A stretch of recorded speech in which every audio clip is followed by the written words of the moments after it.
An actual love bug walking around. Spot. Analysis, please. Yes, Captain. No problem. What do you think is phenomenal?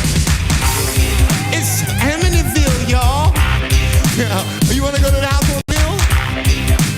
Amityville, house on the hill.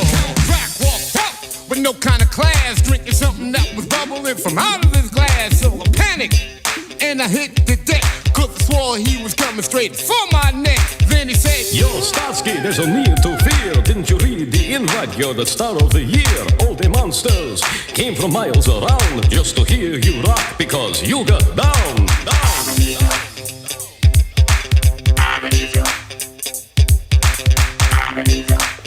house on the hill. You want to go? Come on. No idea what Captain Kirk is doing in there. Absolutely ridiculously brilliant Amityville House on the Hill from Lovebug Starsky. And that's it. Thanks for your company tonight. Thank you to my 80s guests, Kevin Rowland, Mark Adams. Thank you, Johnny California, Sinead Ward. Sounds of the 80s with Gary Davis is a listen production for BBC Radio 2. Phone's up next with the 90s. I'll see you back here next Saturday when Andrew Ridgeley will be sharing his proudest 80s moments. Good night. It's Radio 2 on the BBC Sounds app, on your smart speaker, and on 88 to 91 FM.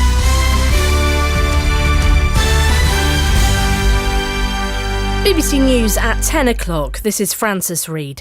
At least 146 people have been killed in a crush during Halloween celebrations in the South Korean capital, Seoul. It's not clear what triggered the tragedy in a busy bar district, which left another 150 people injured. Rafael Rashid, who's a freelance journalist, was caught up in the chaos. There's so many people to the point we were being crushed on the pavement, to the point where we had to spill onto the road where there were cars. We could hear a lot of fire brigade and ambulances and police trying to get through the crowd. No one really understood what was going on. Labour and the Liberal Democrats are calling for an investigation into reports that Liz Truss's phone was hacked while she was Foreign Secretary. The Mail on Sunday says the security breach is thought to have been discovered several months ago. Here's our political correspondent, Jonathan Blake. Discussions with foreign ministers about the war in Ukraine and private messages between Liz Truss and her friend, the former Chancellor Kwasi Kwarteng, were among the information accessed by hackers, according to the Mail on Sunday. The paper claims the hack was discovered during the Conservative Party leadership contest over the summer, but a decision was taken by the then Prime Minister Boris Johnson and Simon Case, the Cabinet Secretary, to ensure the details were not made public. The Shadow Home Secretary, Yvette Cooper, called for an urgent investigation.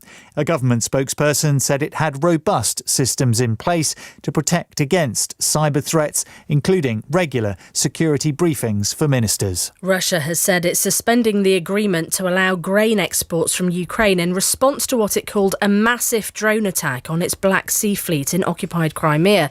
The UK's Foreign Secretary, James Cleverly, said the UN Black Sea Grain Initiative was instrumental to global food security and Russia should allow grain exports to reach the world's hungry. Drivers stuck in traffic jams left their cars to remove a number of Just Stop Oil protesters who were blocking several roads in central London. The campaigners were calling for the government to halt new oil licences. Police made 33 arrests. Sport: in the late Premier League game, Leeds United beat Liverpool 2-1 at Anfield. The Chelsea manager, Graham Potter's return to his former club saw his side lose 4-1 to Brighton, while Newcastle's 4-0 win over Aston Villa keeps them in the top four. Callum Wilson was happy to score twice in front of the England manager, Gareth Southgate. For me, I've been asked numerous times about the World Cup, and yes, I'd love to go, but it was time for me to do talking on the football field at the end of the day. And yeah, if that's good enough, then so be it. All I can do is try and perform for Newcastle and then see where it gets me. Manchester City are top of the league tonight after their 1-0 win over Leicester. The weather: the rain will clear in the north through the early hours, leaving a largely dry night with a few showers remaining in the west and parts of the southeast.